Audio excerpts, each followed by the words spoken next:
Labdien, dārgie draugi, labdien, skatītāji, labdien, jaunieši, labdien, cilvēki gados.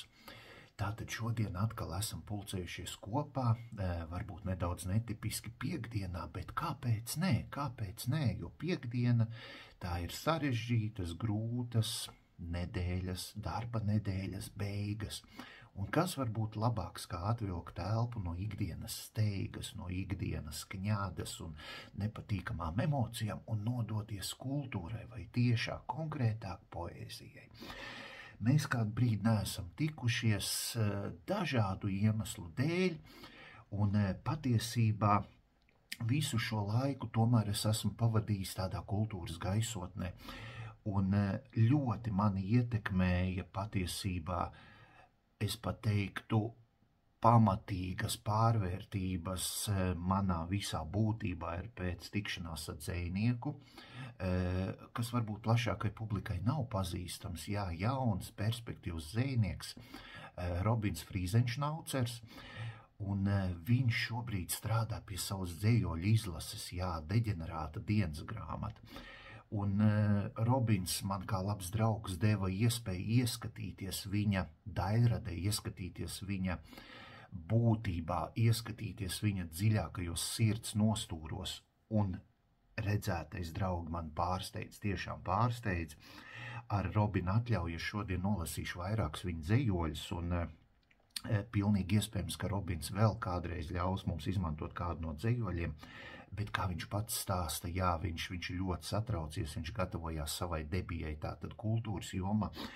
Viņš līdz šim ir strādājis vairāk tādos peļņas darbos, kā saka, piepelnīties, izdzīvot, izvilkt savu esenci, tātad, var sakot, no tādām varbūt ne tik daudz garīgām vērtībām, bet vairāk nokoncentrējies uz tādām zemiskām, nepārprotiet šo vārdu, bet, zemes vērtībām, Un līdz ar to Robins tiešām strādā pie savu dzejoļu krājumu, kas ir paredzēts, ka viņš iznāks gada beigās, rudenī, un kas var būt labāks tieši tā, kas var būt labāks kā rudenī visiem kopā sēdēt pie karstas kafijas, tasītes vai tējas un baudīt dzejoļus. Bet Robins ļāva man ieskatīties viņa dzejoļu krājumā.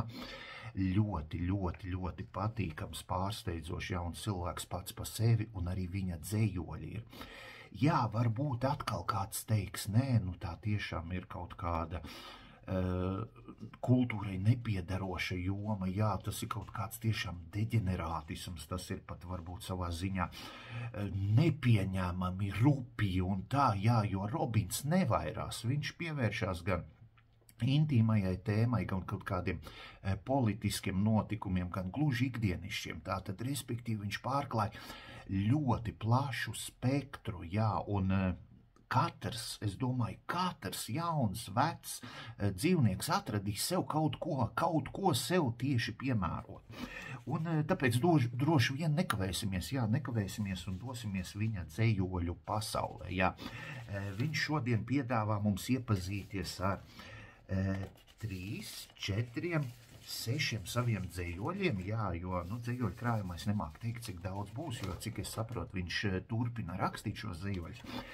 Bet dosimies tātad, un pirmais tieši atceraties, es jums teicu, viņš nevairās no intīmās jomas, viņš nebaidās tik nesaprast un tā, un tāpēc, viņa pirmais dzejolis ir draudzene, tātad Robins Frīzenšnaucers draudzene, Manai draudzenei patīk anālais, bet nepriecājieties par to, lai arī daudzi gribētu būt manā vietā, tas nav gluži tas, ko jūs domājat. Viņa ir reāli tērēta, sagaida, kad es iemiegu, un tad triec man pakaļā dildo ar kliedzienu, panika šokolādes fabrikā. Slimā kuce, savāciet viņu kāds, es reāli visu nakti stāvu uz šuhera, neizguļos vispār. Es atvainojos, man nedaudz pat balss aizsmaka, nācās uztaisīt pauzīti, jo tiešām dzejols ir tāds, kas liek aizdomāties, kāda tad patiesībā mums ir tā otra pusīte, kādi mūsu draudzeni, kādi mūsu draugi. Nekad nevar zināt, kā saka, no kuras puses parādīsies pārsteigums un kurā brīdī viņš kuru pārsteigs. Jā, bet atcerieties, es arī teicu, viņš nevairās, piemēram, no politiskiem dzejoļiem, kas liekas ārprāts, Robin, kur tu lien, kādā jomā tu mēģini, kā saka, sevi apliecināt, vai tas ir vajadzīgs. Bet jā, Robins pasmaida un turpina, jā. Un tā tad, jā, dzejols, kas saucās Jānis Lauva, kas patiesībā manā izpratnē velk uz, savā ziņā pat uz varoņu eposu līmeni. Tātad klausīsimies, ja Robins Frīzenšnaucers Jānis Lauva. Piedzima puisītis jauks, bet priekšlaicīgi dzima. Tam smadzenes saspiedās un palika rēta, kas tā arī palika neizoperēta. Dzemdības grūtas, skarts bija prāts, ārstu konsīlijas slēdziens, deģenerāts. Bojātas plaušas, skarta aknu virsa. Seja tam bija līdzīga kā dīrsa. Bet tāpēc jau nebeidzās dzīve. Janka baudīja, ko nozīmē brīve. Paaugās puika un nodabās savā, meklēja veidu, kā iekļauties barā. Gāja tam grūti, neņēma viņu, lūdza tam nepist prātu. Sūtīja nahuj un sauca par deģenerātu. Bet Janka atrada, kā iekļauties barā. Viņš iestājās suverēnajā varā. Tur atrada savējos, un tā Janka, kas stulbuma dēļ netika par mentu, tēmēja uz Eiroparlamentu. Viņš mīlēja Putinu kā brāli un no galvas zināja internacionāli. Bet kā jau bija paredzams, viss beidzās slikti, jo uzrāvās Jānis uz Maksīti dikti. Maksim humors bija uz tu, bet klausīties huiņu, da nahuj, v pizdu. Un nezinot to, ka lauvēns ir galvā tērēts, tam iesita knipi pa ausi, un nokrita Jānis kā smērēts. Šeit stāstam ir beigas, amorāli kāda, nekāda. Dalbajobiem jāpis pa ausi, turklāt šeit vēl pozitīvais. Jānim IQ no 22 uzleca līdz iespaidīgajiem 48, tikko dzimuša kakadu līmenim. Jā, tāds garāks dzejolis, kas varbūt atskatās uz kaut kādiem nelieliem notikumiem, kas tiešām ir notikuši. Tas nav pilnīgs fantāzijas plūdums, pilnīgs fantāzijas augurs. Un šeit jānovērtē tiešām Robina spēja un drosme mēģināt ielausties poēzijai šķiet pilnīgi nepieņemamā vai pat svešā un aizliegtā lauciņā. Bet mēs nekavējoties dosimies tālāk. Un dzejolīts, jā, Robina dzejolīts komandējums. Aizbraucu komandējumā uz startu, noslēgt firmai jaunu līgumu. Dienā daudz runājam par jauno produktu, apspriedām riskus un defoltu. Vakarā mani uzaicināja uz restorānu. Bija kaviārs un tiramisu. Ieradās visa vadība. Mēs pacēlām tostu par sadarbību un partneri nosauca Terviseks. Es nedomājot liku tuvākajam pa snuķi, paķēru mataino grāmatvedi un ar pūrnu iemērcu gailiņu mērcē, bet izpildirektoram ar šampja pudeli pārsitu jēbeli.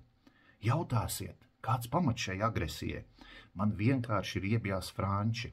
Jā, zinu, Terviseks nav franciski, bet kaut kā man sajuka.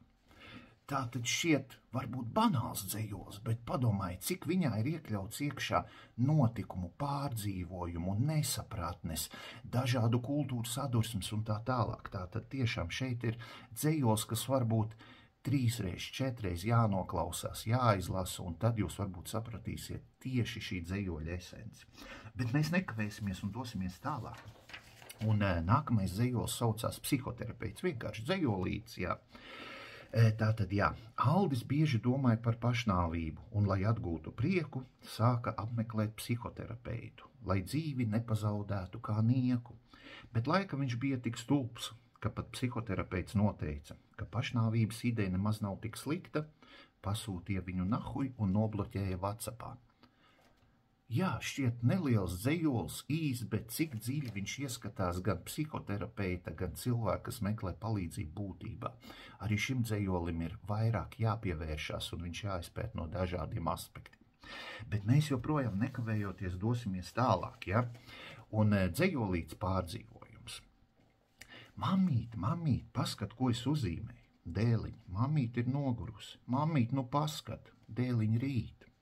Mamīt, paskat, ko es uztaisīju. Dēliņ, mamīt ir nogurusi. Mamīt, nu paskat. Dēliņ, rīt. Mamīt, paskat, ko es sacerēju. Dēliņ, mamīt ir nogurusi. Mamīt, nu paskat. Dēliņ, rīt. Mamīt, paskat, ko es sanagloju. Dēliņ, mamīt ir nogurusi. Mamīt, nu paskat. Dēliņ, rīt. Mamīt, tu mani nemīli. Es iešu prom. Nu, neibļaid, ko tu mani biedēji, ja balti čalim 47 gadi sēž pie mācas un pis prātu, bļaid. Paskaties, patausti, bļaid, atrod sev dzīvu pāraugušais ībli. Jā, tā tad atkal provocionāls dzejolis, kas varbūt neiekļaujās nekādos rāmjos, bet cik daudz viņš izsaka pa mūsu sadzīvu, pa mūsu savstarpējām attiecībām, bērns ar māti un visu pārējo.